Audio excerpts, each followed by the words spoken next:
Welcome everybody to Extreme Off-Road Silly Bills, and today we're dealing with the 2018 Renault Mégane RS. Now this is 668 horsepower, 682 pounds-feet of torque from its 2-litre turbocharged inline-4 engine, and the vehicle itself now weighs 2,647 pounds. Now has off-road tyres, all-wheel drive and off-road suspension, and it can now do 0 to 60 in 2.469 seconds, 0 to 100 in 5.174 seconds, and going to a top speed of 214 miles an hour.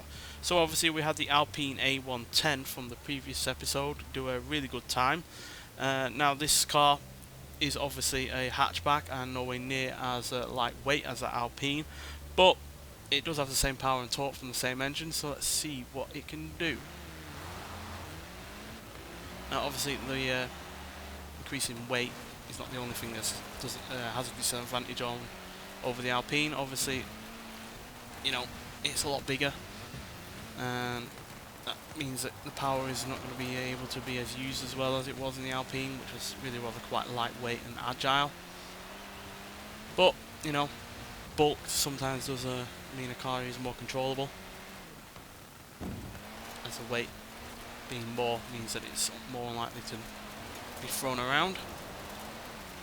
Plus, you know, this was hardly a bad handling car in its stock form, and inevitably been improved with the extra handling upgrades. But whether or not the all-wheel drive is going to be manageable, we'll also have to see. So yeah, it's a bit of mix and match really. I'm not really expecting it to be as quick as the A110 because that was a big surprise, quite frankly. But it would be nice if this was up there, at least. And again, it is one of my favourite cars that have recently been introduced in the festival playlist. Especially since it's the first new Mégane that we've ever had, and it's also the first new Renault hatchback we've had for a while, so would be nice for Renault to show their muscle with their newer vehicles. Now, obviously the Alpine is somewhat related to Renault, with same engine from a Renault being used in its car, but that is way more just a purebred sports car with no real practicality or anything in mind. So this being a more ordinary road car might actually be an advantage because it's more used to dealing with these kind of elements. You wouldn't take a sports car out here, but you might well take a hatchback out here.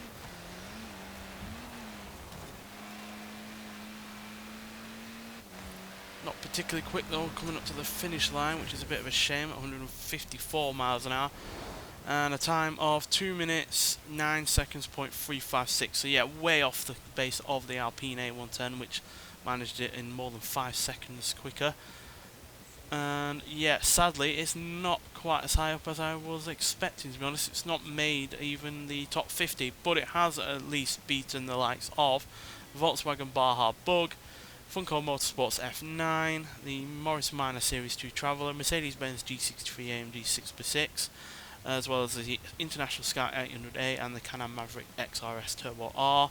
But it is behind the likes of an MGA Twin Cam, Ram Rebel TRX, and even the Ford Anglia 105E. So yeah, not particularly quick, pardon me, but it is still decent. It was no real issues with it in terms of handling or acceleration. Speed was a little bit lacking at the end there. You saw it only got to 154, whereas a lot of cars do 160 plus, which obviously wasted some time. But yeah, no real problems with it whatsoever. I guess it's just a little bit too heavy, a little bit too bulky, and not having quite as much power as other vehicles, whereas the A110, though it was dealing with the same power, same torque from the same engine, was significantly lighter, significantly more agile, and yeah, being a sports car, it was able to handle the speed and the corner forces a lot better. So yeah, just a little bit down on power really. It's a shame that we can't put different engines in these Renaults or Alpines.